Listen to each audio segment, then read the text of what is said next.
Imana yambwiye ngo mbwire abanyarwanda ngo musengere igihugu cy'u Rwanda, mutakambira Imana igira icyo ikora. Ikindi Uwiteka ntuma ku banyarwanda, irambwira ngo hagiye kugwa imvura nyinshi.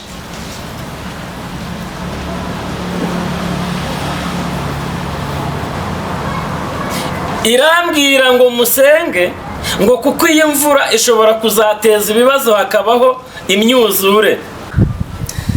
Imana ibaho umugisha cyane. Ikindi Imana yantumye mu itorero rya Batsinda, ADPR Batsinda, hariya ku itorero rya ADPR Batsinda. Imana yambwiye ngo nze mbabwire mwongere musubire mu bihe byiza byo gusenga, Imana izibafungurire urusengero, kuko nagiye kubona mbona mwujuje ibisabwa byose mwabikoze. Ngiye kubona nongera mbona bongeye kubafungira kandi mwari mwujuje ibisenga. Ikindi Uwiteka arambwira ngo mu nsengero ADPR ifite mu Rwanda, igiye gufungamo insengero 1,000. Insengero zose zitujuje ibisabwa mu nsengero ADPR igiye gufungamo insengero 1,000.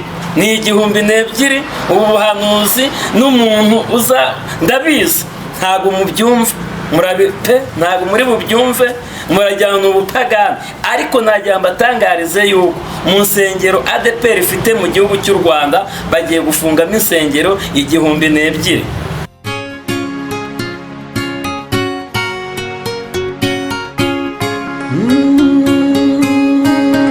Emana we, Yesu we, ingoma yawe ni amamare.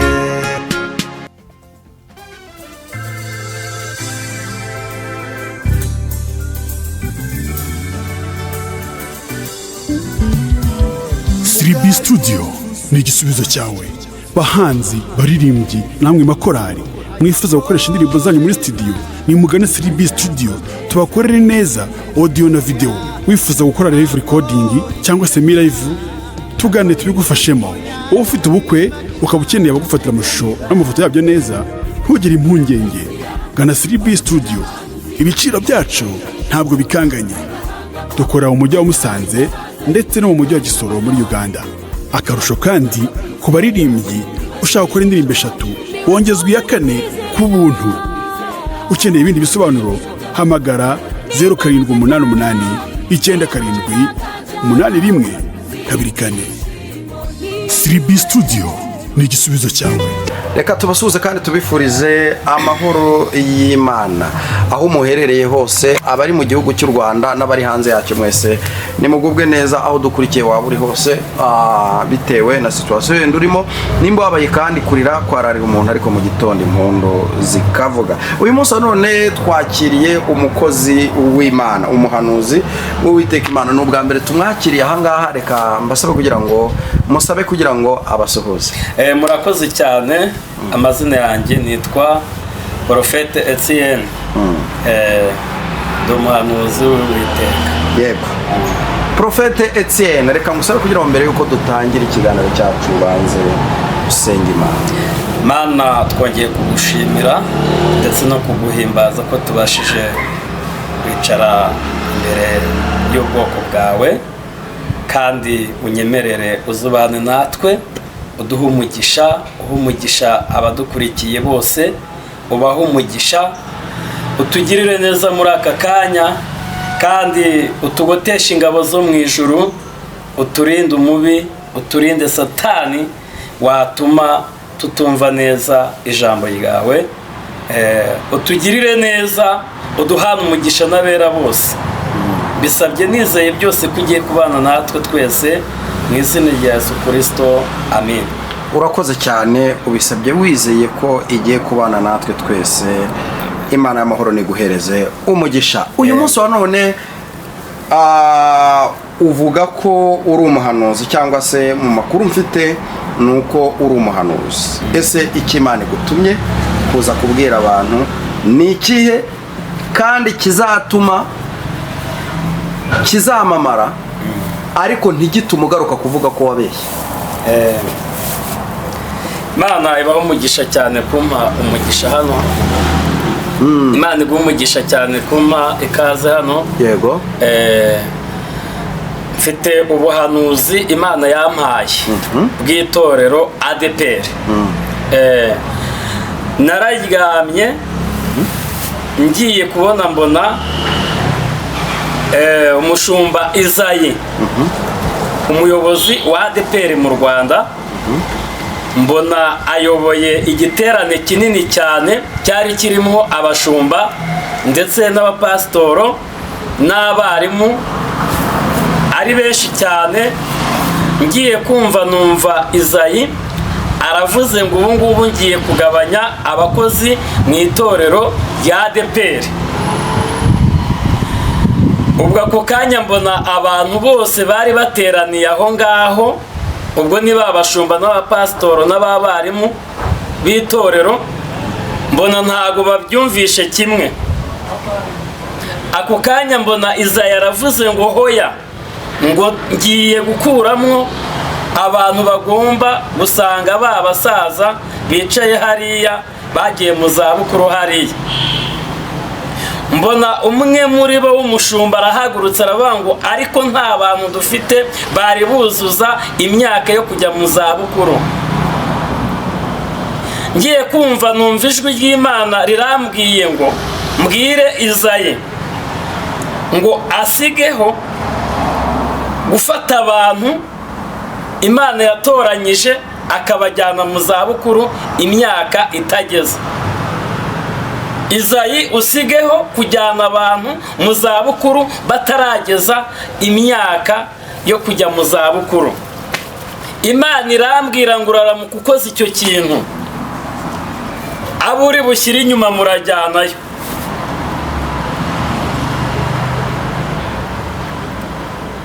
Kabiri, Imana irambwira ngo nongere mbwire Izayi ngo muri ba basaza bashyize inyuma hariya harimo abasaza bataruzuza imyaka y'izabukuru, kandi b'abahanuzi bafite ijambo ry'Imana, bafite ibitekerezo.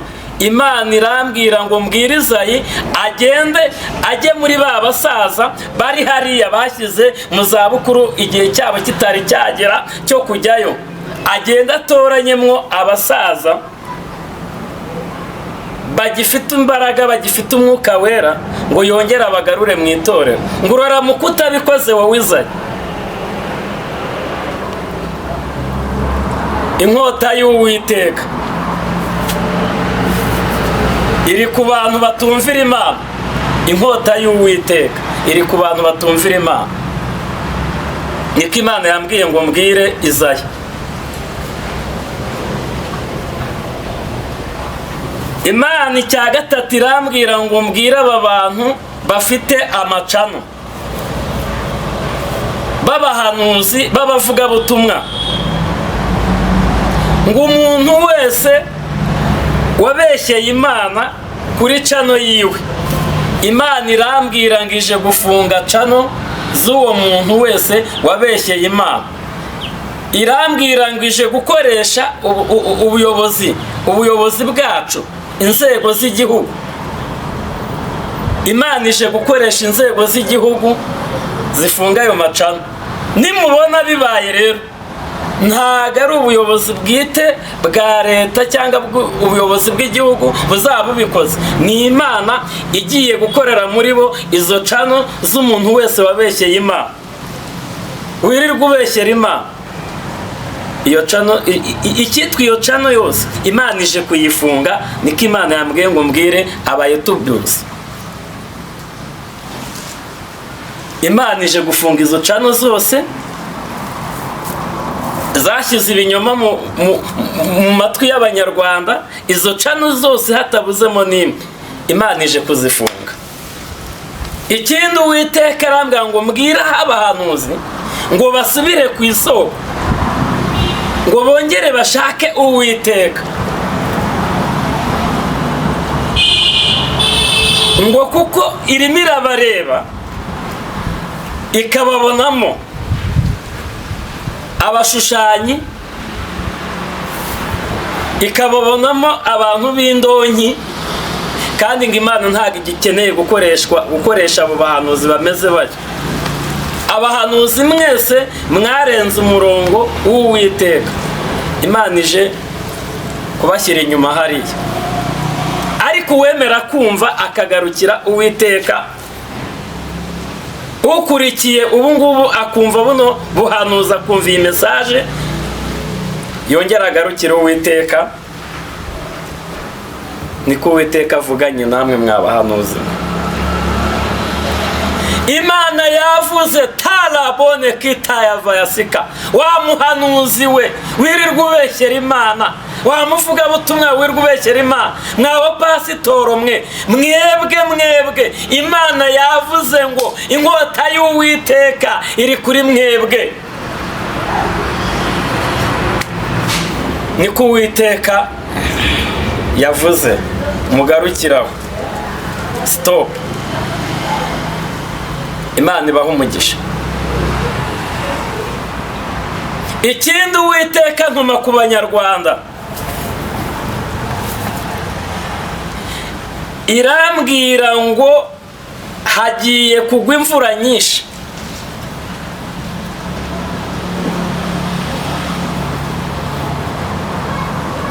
Irambwira ngo musenge, ngo kuko iyi mvura ishobora kuzateza ibibazo hakabaho imyuzure.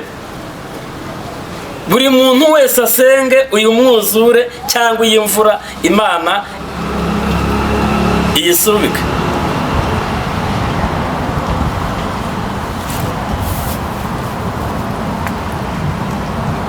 Yambwiye ngo musengere igihugu cy'u Rwanda kuko kigiye kugwamwo imvura nyinshi, hagatera imyuzure, imisozi ikariduka, imigezi ikuzura, inzu zikagwa.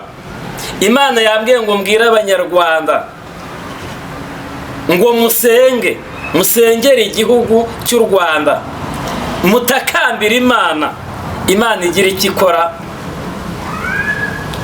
muri iki gihugu cyacu cy'u Rwanda, ijye duha imvura nziza yeza imyaka, ijye duha imvura nziza. Mwongere musenge, musubire ku isoko.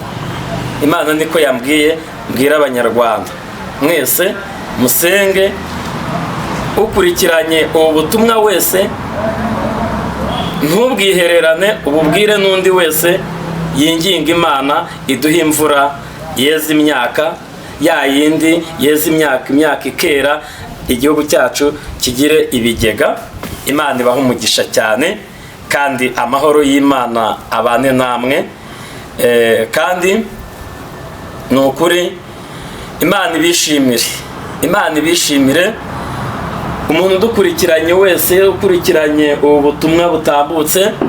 Imana imuhe umugisha, Imana imushyigikire, Imana imugwirize imvura y'urujojo, Imana imuhe kweza. Ndavuga abahinga, kuko i Kigali ntiduhinga ariko turya ibivuye mu mirima. Imana igusha imvura hariya mu murima wawe weze. Imana iturinde imyuzure, Imana ibaha umugisha. Imana ibaha umugisha cyane. Ikindi Imana yantumye mu itorero rya Batsinda, ADPR Batsinda, hariya ku itorero rya ADPR Batsinda. Imana yambwiye ngo nze mbabwire mwongere musubire mu bihe byiza byo gusenga, Imana izibafungurire urusengero, kuko nagiye kubona mbona mwujuje ibisabwa byose mwabikoze. Ngiye kubona nongera mbona bongeye kubafungira kandi mwari mwujuje ibisabwa.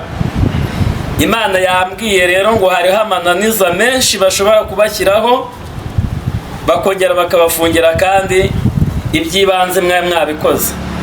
rero Imana yambwiye ngo mwongere musubire mu buryo bw'amasengesho musenge, mwongere musubire mu buryo bw'amasengesho musenge kugira ngo Imana izibafungurire urusengero mirere na mirere, ibafungura urusengero ibihe byose. Badiyakoni, bashumba, baririmbyi, mwese bibatsinda, abakristo mwese bibatsinda, musengere urusengero rwa ADEPR batsinda. Baririmbyi, badiyakoni, bashumba b'itorero bashumbye ADEPR batsinda. Bakristo mwese, basore, bakobwa mwese, mwongere mushyire hamwe musenge, musengera itorero rya ADEPR batsinda. Kuko nagiye kubona mbona murafunguye ariko barongera barafunga, bongeye bararufunga, kandi nabonaga iby'ibanze mwari mwabikoze. Rero musenge, niko Uwiteka yambwiye ngo mbabwire musenge. Imana yambwiye ngo mbabwire musenge, mushyire hamwe musenge, kuko intwaro ngo musigaranye nta yindi ni ugusenga. Ikindi Uwiteka arambwira ngo mu nsengero ADEPR ifite mu Rwanda, mu nsengero ADEPR ifite mu Rwanda igiye gufungamo insengero 1002. Insengero zose zitujuje ibisabwa, mu nsengero ADEPR ifite igiye gufungamo insengero 1002.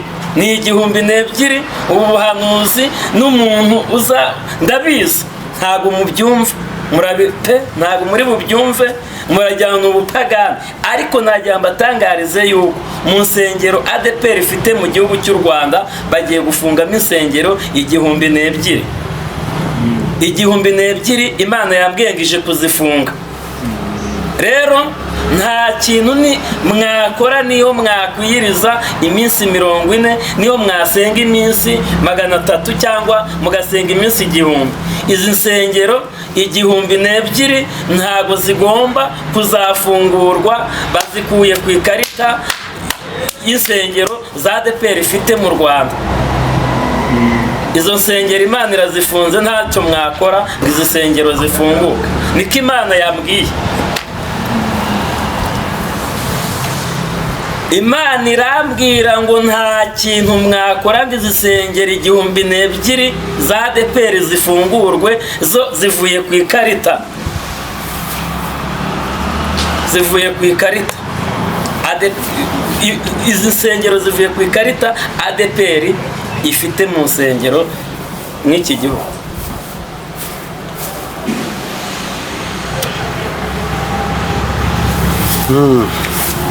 Uwiteka arambwira ngo mwongere musubire ku rufatiro musenge, mushaka Uwiteka bigishoboka kabonwa, mwongere mu mwambaze akiri bugufi, kuko igihe kigiye kugera mu mwambaze mutakimubona.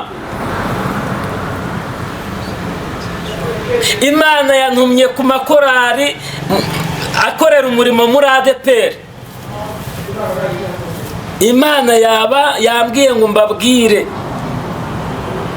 ngo ibintu byo kwirirwa mu Rwanda, ibintu byo kwirirwa muhangana, ngo irabihaze, irabirambiwe. Hari amakorari mu itorero rya ADEPR ije gukuraho, ije gusesa, ngo kubera ubupagani n'imirwano mufite mu murimo wayo.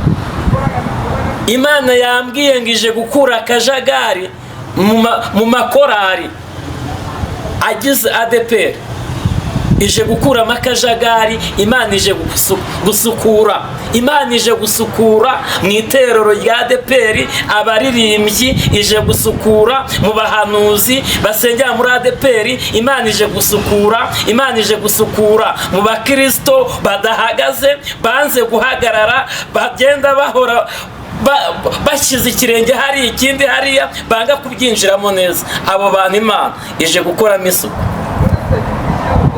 Imana ije gukora isuku mu itorero rya ADEPR batsinda. abayobozi banze kumvira Imana muri ADEPR. Imana ije gukoramo isuku. ube maso utagenda mu myanda. Mwamakorari mwe mube maso, ibintu by'intambara mubireke, mutagenda mu myanda, Imana ije gusohora. Mwabadiyakoni mwe mwebwe mutanga igaburo. Imana yambwiye ngo mube maso kuko Imana ije gusukura. Imana ije gusukura. Imana ije gukuraho imicafu yose imaze iminsi mu itorero, imaze iminsi iyivangira mu murimo wayo. Imana ije gukuramo imyanda, niko Imana yambwiye ngo ije gukubura. Witonde utagenda mu myanda. Imana ibaha umugisha. Urakoze cyane. Hanyuma uyu munsi none utugejejeho ubuhanuzi, utugejejeho ubutumwa. Tarabone kitayava yasika. Imana ije gusukura, mube maso. Imana ije gusukura mwabaririmbyi mwe, abanyarwanda. Imana ije gusukura. Niko Uwiteka avuganye n'abanyarwanda. Imana ije gusukura. Mu gihugu cyacu Imana ije gukora isuku. Imana ibaha umugisha. Uvuze ibintu byinshi ariko nanone bitwaye umwanya muto.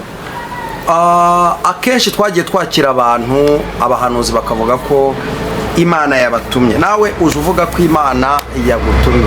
Wizeye neza ko ari Imana yagutumye? Ufite gihamya? Ni Imana yantumye, ni Imana yantumye kandi nzahora nyitumikira kugeza mpfuye. Yego. Hanyuma se imaze kugutuma yagusezeranije ko ibyikubwiye bizasohora vuba? Nta bintu Imana igicishamo bidasohora. Muri make urahamya neza ko? Muri makeya nawe ugiye kubyibonera mu itorero rya ADEPR. Iyi nama igiye guterana kandi uzayumva. Iza yashaka gufata abantu ngo abashyire inyuma. Ariko ni ngombwa kuko naho bayoboraga harafunze. Ibyo se birandeba kazabagiye uvuze ngo iki? Aho bayoboraga harafunze, nabo bagomba rero ariko hari ahagomba gufungura. Ntago hose hafunze, hari ahafunguwe na magingo n'ubu. Uravuze uti muri iki gihugu cy'u Rwanda hazagwa imvura kandi iyo mvura azaba ari nyinshi, abantu basenge cyane imyuzure ntizabatware. Ese iyo uvuze imvura ubushatse kuvuga iki? Ni imvura iyi ngiyi tubona isanzwe cyane ko turi mu kwezi kwa munani twegera ukwa 9 kw'imvura nge ntago nsobanura message Imana yavuze. Imana yambwiye ko hazagwa imvura. Yego. Sibyo? Imyuzure ikabaho. Irambwira ngo mbwira abanyarwanda basenge, ikumire iyo myuzure n'iyo mvura yatuma abantu bateza imyaka. Hari ibindi hatazagira umbeshyira ngo imvura. Iby'Imana yantumye ni ibyo ngibyo. Kandi basenge. Umaze igihe kingana iki ukorera Imana? Maze imyaka 19. 19. Uri umuvugabutumwa cyangwa uri umuhanuzi? Ngende umuhanuzi. Imana yantoranyije nyiri umusoro mu nda ya mama. Iyo muri iyo myaka 19 ni iki wahanuye kigasohora? Nta na kimwe. Nta na kimwe cyasohoye? Nta na kimwe kitasohoye. Cyangwa ikibazo ni warubyumvise neza? Ntabwo narinyumvishe neza. Ntabwo ikibazo narinyumvishe neza, ariko muri iyo myaka ikintu cyose mpanuye kirasohora. Duhereze nk'urugero nk'icyo waba warahanuye kizwe na bose. Urugero ntago ubundi mbere yuko mpanurira abandi ngenda banza nkihanurira. Urumva? Nge nihanuriye yuko ninkura nzakora ubukwe. Urumva? Uranyumva neza? Ndakumva. Nihanurira yuko nzaba umugabo kandi nihanurira ko nzaba umukozi w'Imana. Ubu ndi umukozi w'Imana. Urwo ni urugero nguhaye rufatika. Yego. Urumva? Ikindi nahanuye yuko urusengero rwa Dusenyi rugiye kujya igiheka, ndetse rwamara kugera igiheka, igihe kikazagera rukongera rukagaruka ibatsinda. Ubu se ntabwo mubibona siyo maherezo? Ubu ni ubuhanuzi burimo gusohora. Ubu giheka nubona giheka yongere gufungurwa uzangaye, kandi nta kindi bazakora, bazahita bayizana giheka hano ku rusengero rwa ADEPR batsinda. Ibyo ni bimwe mu byo wagiye uhanura byasohoye. Urakoze cyane rero. Hanyuma twitege iki kizasohora mbere mu byo uhanuye? Mwitege imvura nyinshi. Mwitege imvura nyinshi. Icya kabiri n'ibi bya Izayi agiye guteranya inama agafata abantu bataruzuza imyaka y'izabukuru akabirukana. Icyo kintu nacyo mukitege. Icya gatatu ni ko ugiye kubona mu gihugu cy'u Rwanda haba ububyutse budasanzwe. Mu banyarwanda hagiye kubaho ububyutse budasanzwe, bagiye gusenga, kandi ugiye kujya ubabona muri stade basenga, abanyarwanda basenga, bahuriye hamwe basenga, basaba Imana ku cyo bashaka kugeraho.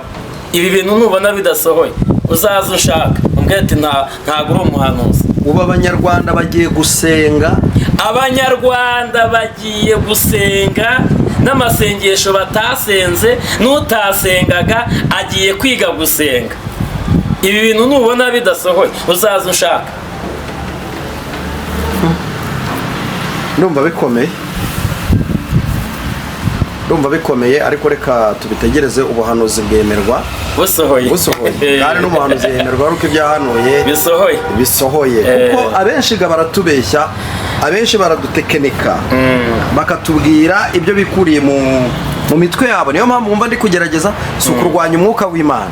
Niyo mpamvu mba ndi kugerageza kukubaza utubazo tumwe na tumwe. Uragira uti imvura yo irihuse, iraguye, kandi turi mu kwezi kwa munani, turegera ukwa cyenda. Nta gihe cy'imvura kiragera. N'ubundi dusanzwe mu kwa cyenda imvura igwa. Sinzi n'ukuntu abantu bari buze kubyumva nk'ubuhanuzi, kandi imisozi igiye gutenguka bitandukanye n'uko byagenze mbere. Imyuzure igiye kuba bitandukanye nk'uko byabaye. Urumva? Umuntu yakora iki kugira ngo azarokoke iyo myuzure? Ikintu umuntu yakora, cyangwa ikintu abanyarwanda twakora, tugasenga. Umuntu wese ahari agasenga, n'utasengaga agasenga, tukinginga Imana tukareba ko hari icyo yakora. Urumva? Erega buriya hari ikintu cyitwa abahanuzi. Kera babitaga babamenya. Nta mwami n'umwe muri Bibiliya wajyaga gukora ikintu atabanje kujya kubaza bamenya. Uranyumva neza? Bamenya ni umuhanuzi mu Kinyarwanda. Urumva? Mwegera Imana muyibaze neza, mutumira abahanuzi. Ubundi ngewe nasaba leta igahuriza hamwe nk'abahanuzi bari mu gihugu cy'u Rwanda. Urumva? Bari mu gihugu cy'u Rwanda. Leta yababwirwa n'iki? Ubona yababwirwa n'iki? Ubu se uwafunze insengerejeho ndavuze ati uwitwa umuhanuzi wese duhure kuri sitade i Remera. Simbizi, bumve yenda ubusabe bwawe, ariko ni ikintu kigoranye cyane ko bamwe bakunda kuvuga ngo ni abahanuzi, ariko mu by'ukuri mu nyuma tukazabona ko atari abahanuzi. Ariko ntabwo ari ukugupinga. Imana yahamagaye, ntabwo ari ugupinga umaze guhanura. Nzahanura nongere mpanure, mwabyumva mutabyumva, nta nubwo tubikora kugira ngo mutwemere, cyangwa ntabwo tubikora kugira ngo tubemeze. Twebwe twahamagawe n'Uwiteka. Umuntu utarahamagawe n'Imana, uwo nguwo wagiye guhura n'ibibazo. Ntabwo ndi kumwe nawe, ariko njye narahamagawe ku giti cyanjye. Ibyo nakoze nzabibazwa, kandi umuntu wese azabazwa ibyo yahanuye. Nanjye ibyo nahanuye nzabibazwa. urankurikiye neza? Imana ibampera umugisha, ariko muhanure muzi ko ari Imana yavuganye namwe koko. Urakoze cyane, reka tugushimire ku mwanya wawe waduhaye, yenda n'ubutaha nitugukenera tuzaguhamagara. Reka ngusabe kugira ngo utambutse nimero yawe ya telefone kugira ngo wakenera ibindi bisobanuro abe yagusobanuza cyangwa se wakenera gusengana nawe abe yakubona mu buryo bworoheje. Imana ibaho umugisha cyane. Nimero yanjye ni 07805048 waba ufite icyifuzo icyo ari cyo cyose ndagisengera, kandi Imana igikorana nanjye imirimo n'ibitangaza. Uko waba umeze kose, waba urwaye mu nda, yaba ari karande, ndazikubita zikigirayo. Karande ndazikubita nkazicyaha mu izina rya Yesu Kristo w'i Nazareti. Aba bana n'ubumuga barahaguruka, nabonye impumyi zihumuka, nabonye abarwaye indwara zigenda. Rero umpamagare dusengane nta kibazo, n'ibindi byifuzo byose waba ufite twasengana, kandi Imana ijya ibasha gukora. Karibu n'isengesho. Mana, turagushimiye ko wabanye natwe muri iki kiganiro, kandi ngushimiye yuko utugiriye neza. Ubu butumwa bugende bugere ahantu hose ku isi hose, abadiaspora ubutumwa bugira aho bakura naho bageza, ndetse abanyarwanda bari mu mpera z'isi, isi yose ubutumwa bugire umumaro mu mitima ya benshi.